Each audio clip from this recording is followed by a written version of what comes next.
लिख लो दिमाग में, डायरी में। आप दुख, चिंता, शोक से ग्रसित होकर बड़ा दुख में जीवन व्यतीत करेंगे और आपकी गति बिगड़ जाएगी, दुर्गति हो जाएगी। उपासक को कभी इन दोषों को अपने अंदर टिकने नहीं देना चाहिए। और जो संसार के मार्ग में चल रहे, अगर इन दोषों में चलेंगे तो वो जो आपके पुण्य कर्मों से ऐश्वर्य है भी, वो नष्ट हो जाएगा।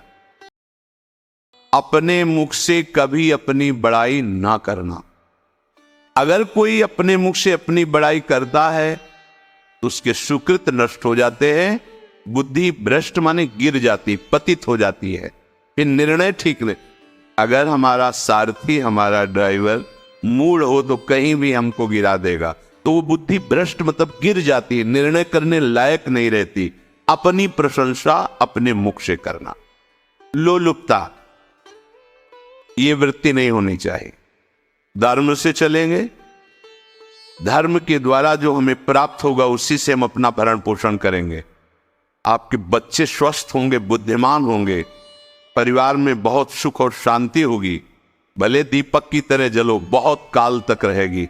लक्ष्मी जी भी आपके घर में बहुत काल, हम ये नहीं कहते कि बहुत नहीं, जितनी है बहुत सुख शांति से चलोगे। अगर लोलुपता करोगे, हिंसा, छल कपट, व्यभिचार, चोरी, ऐसे धन आ जाए, वो आएगा, लेकिन वो हाइलोजन की तरह आएगा, एकदम प्रकाश और फ्यूज, बिल्कुल अंधकार करके जाएगा। देख लेना, तुम्हारे जो सुख के हेतु हैं, तुम्हारा शरीर, तुम्हारे बच्चे, तुम्हारी पत्नी, तुम्हारा परिवार, उसको देख के तुम रात दिन जलोगे बिना आग के। ऐसे उनके आचरण होंगे, ऐसे उनके अंग होंगे, ऐसे उनके दिमाग होंगे, ऐसा उनका व्यवहार होगा। ये लोलुपता अगर उपासक में या किसी में है तो उसको नष्ट कर दे। सावधान, यदि आपका अपमान होता है तो आपको उसे सहन करना होगा, उससे आपके पाप नष्ट हो जाएंगे। जो तनिक सा भी अपमान होने पर बहुत क्रोध करके दूसरे का अपकार करने लगता है, ये आपका पतन करा देगा, ये आपको फंसा देगा, हृदय जलेगा, अर्थव्यवस्था नष्ट होगी, पूरा परिवार दुखी होगा। जरा सा अपमान की संभावना में आप किसी से भी भिड़ गए, किसी से भी, तो ये प्रवृत्ति आपका पतन कर देगी। उपासक में तो अपमान सहना अमृत है, नीचा अपमानम शुदा, पर व्यवहार में भी ज्यादा उत्तेजित मत होइएगा।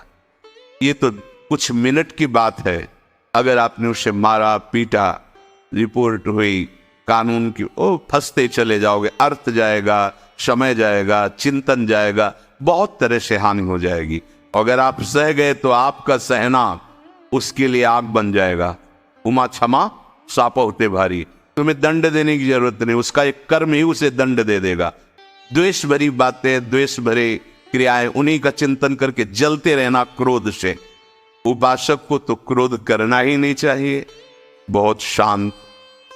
ठीक है, अभ्यास में कभी क्रोध हो सकता है, उसको फिर समन करो, अंदर से प्रायश्चित, जैसा कि अब गलती हुई आगे नहीं करेंगे।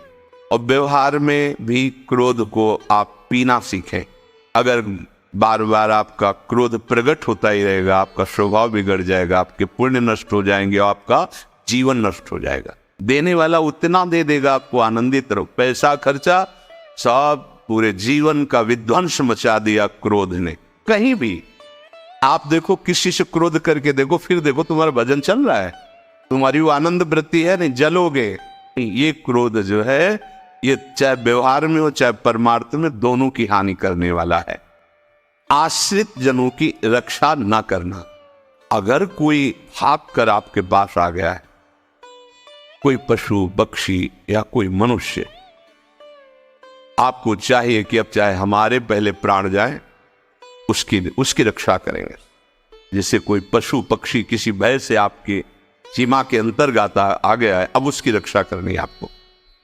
अगर आप स्वयं मार देते हैं या मरवा देते हैं, या आपके सुकृत नष्ट कर देगा, या आपकी दुर्गति का कारण बन जाएगा। संभोग का ही चिंतन करना, संभोग में ही मन लगाना, संभोग दूसरी स्त्रियों के साथ करने की भावना रख, रात दिन बैठे बैठे बस यही चिंतन करना, गंदी बातों का, गंदी बातें देखना, गंदी बातें सुनना, गंदी बातों का चिंतन करना। फिर अन्य माताओं बहनों के प्रति काम दृष्टि से देखना, कोई आ जा रही है दृष्टि से काम भाव से देखना, भोग बुद्धि से देखना, निश्चित पुण्यनाश दुर्गति। बड़े बड़े उदाहरण इतिहास में है। हो विषमता रखने वाला सब भगवत स्वरूप है।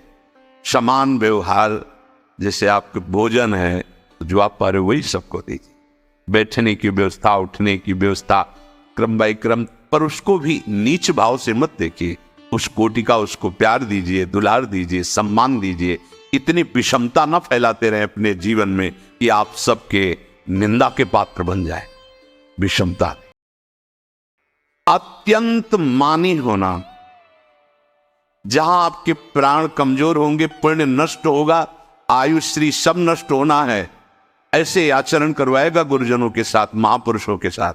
ये बहुत नीच प्रवृत्ति है। अत्यंत मान प्रियता, मुझे सम्मान मिले, उत्तम प्रवृत्ति है। सबको मान देना, स्वयं अमानी रहना। दान देने की बात कह के मुकर जाना या दान देकर पश्चाताप करना। दे दिया है, बहुत जल रहे हो, दूसरे से वार्ता कर रहे हो कि पता नहीं क्या यार बुद्धि में हो गया, हमने उसको इतना कहा था, उतना दे दिया, क्यों दे दिया, ऐसा ऐसा, मतलब अंदर चिंतन करना, क्यों दे दिया, तो दिया। इसके बाद जो आपका जलन हो रही, पश्चाताप, सुकृत नष्ट हो रहे हैं। दान देकर पश्चाताप करना या दान देने की बात कह के मुकर जाना। जैसे आपने कह दिया आपको इतना इतना ऐसा, अब आप मुकर गए, ब्याज सहित तुम्हें देना होगा, ये तुम्हारी दुर्गति का कारण बन जाएगा। ऐसे ही नहीं बोलना चाहिए, बहुत होश से। वाणी एक अमोल है, जो कोई बोले जान, ये तराजू तौल के तब मुख बाहर आन। अत्यंत कृपण होना, ना परिवार को सुखी कर पा रहा, ना अपने को सुखी कर पा रहा है। एक एक सिक्का बैंक में जो मर गया। धन की वास्तविक गति यही है कि अपने परिवार को खूब उसकी अनुकूलता प्रदान करो, उसमें से कुछ हिस्सा किसी ऐसे को जिससे तुम्हें बदले में कुछ लेने की भावना ना हो। कोई साधु महात्मा, गाय, पशु, पक्षी, किसी भी जीव बीमार है शरीरधारी, उसके जिससे कुछ कभी लेने की भावना न हो, एहसान की भावना न हो। शो धन धन्य प्रथम गति जाकी, धन्य हो गया उसका धन। अब वो कृपण का धन किसी काम में ना स्वसुख, ना परिवार के सुख, ना धर्म कार्यों में, व्यर्थ जीवन चला गया। उसी धन का चिंतन करना, उसी का संग्रह करना और उसी की रक्षा करते करते शरीर छोड़ देना।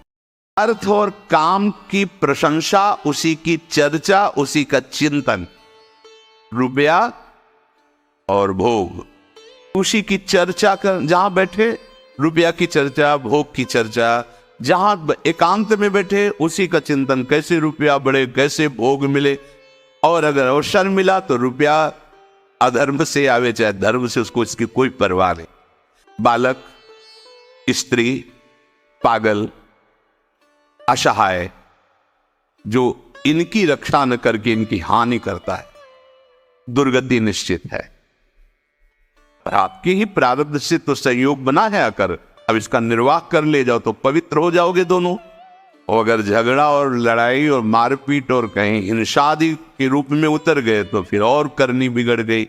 बालक है, आप उसको ज्ञान नहीं कि आप पवित्र है, कि आप पवित्र है, उसको ज्ञान नहीं कि आप उसके साथ व्यवहार अच्छा कर रहे हैं कि बुरा कर रहे हैं।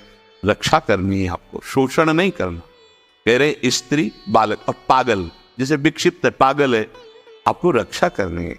अगर आपने इन दोषों को स्वीकार किया तो निश्चित आपकी दुर्गति होगी। न इस लोक में आपको शांति मिलेगी, न परलोक में। इसलिए इन दोषों को बार बार सुन करके और हृदय में जांचो कि कहीं है तो नहीं। अगर है तो सत्संग, भजन बल, भगवत प्रार्थना के बल से इन दोषों का त्याग कर दो, जीवन मंगलमय हो जाएगा।